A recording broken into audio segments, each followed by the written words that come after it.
It is another morning in America here. It is springtime here at the Cove in Weathersfield. Let's see, over yonder, you can't see it. You have the prison cemetery, and you have the Warden House, which was the former Solomon House, and then you have kind of the park for high school graduation. Then you have trails, and then you have the marina.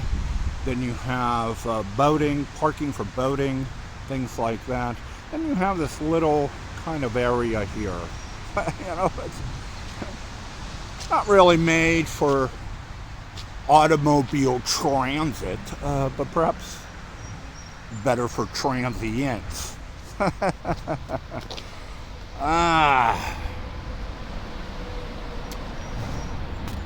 A lot of people are doing vlogs on the coronavirus and the effects it has had on them. And this is mine. I posted the Nomadic Fanatics vlog yesterday or so about the effects this pandemic is having on him. So I'd like to put in my 2 cents here. I remember saying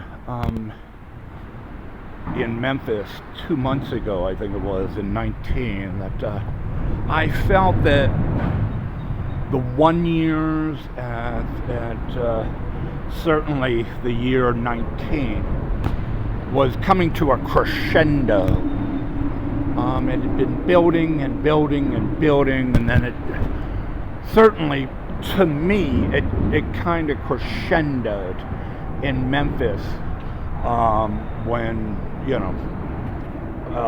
the employees of the day at the Planet Fitness there did not clean the stalls, and I got athlete's foot, which eventually became internal in the bloodstream and infected the bloodstream and put me in the hospital for 3 days there. And then getting out and not being allowed in the homeless shelter to recover. I kind of feel like that now, ironically, with this coronavirus. Since I have been out on the road, I've constantly had to adapt. I've constantly had to be resourceful. I have constantly had to scramble to maintain my health, my life, my belongings, my sanity. And so I've always had to scramble and kind of, put things together and figure things out, and, usually on a day-to-day basis.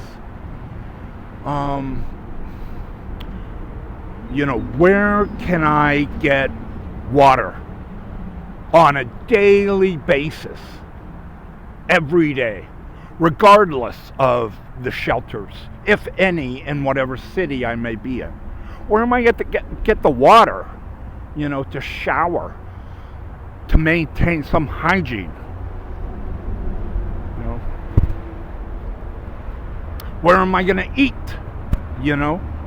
Because, churches could post their hours when they feed, but, from my experience again, come the end of the month, that door is locked, Luther, So, you got to find someplace else to eat, regardless of what the street card might have said. Where you can get food supplies or hot food. So I've had to scramble, you know.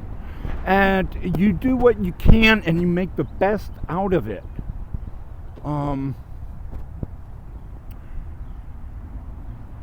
Because you have to, you know, and you have to be tolerant because the times are bad and the neighbors are arrogant and prideful and boastful, and, you know, whether it's the 2-year-old, you know, boy or the, you know, 22-year-old boy or the, you know, 58-year-old boy or the, you know, 58-year-old woman or 15-year-old girl, or, you know,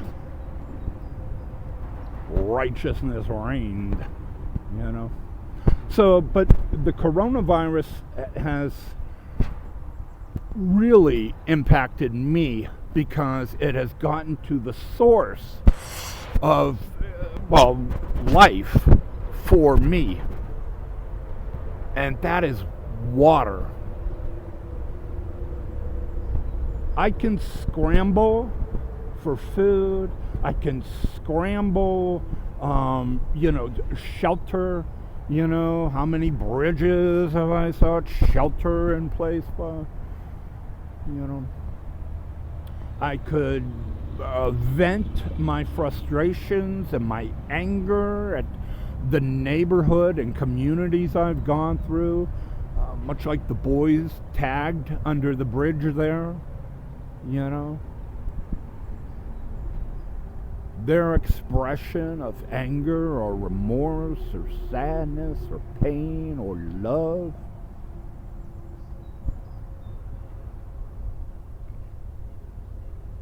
You can put up with ignorant people. After a while, you can put up with the insanity of, you know, Dunkin' Donuts not being open. You know, with the hours posted on the door. You can put up with the Dollar Tree not being open, despite the hours posted on the door. You can get your chips or the earbuds for the day later. You know, come back. Try it again. You could check your street card, which many cities give out for the homeless, to the homeless, to see if the church, another church, might feed, and when and where.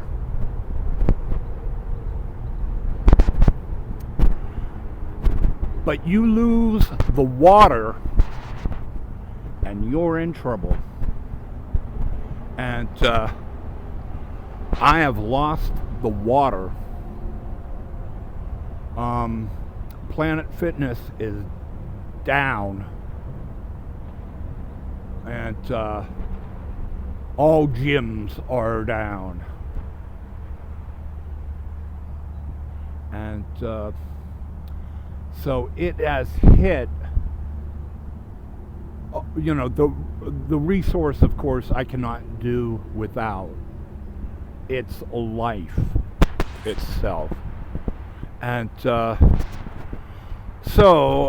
you know, to me, this coronavirus, for all the craziness and insanity and the, you know, we're not going to evict you. You know, stay in your house.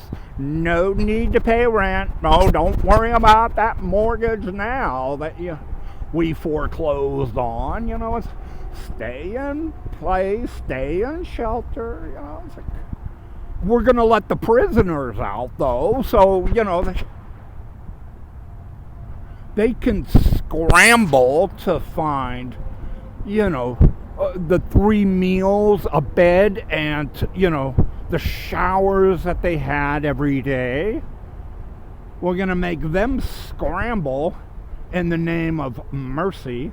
You know, it's like in the name of the coronavirus, we don't want this, you know. We don't want these prisoners to, you know, catch the coronavirus, so we're going to throw them into the street. And So it is William. Spring morning here. Along the muddy road, paved road, dirt road here.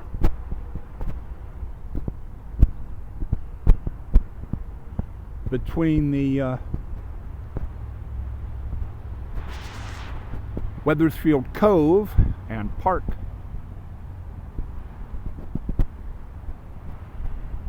And the Connecticut River.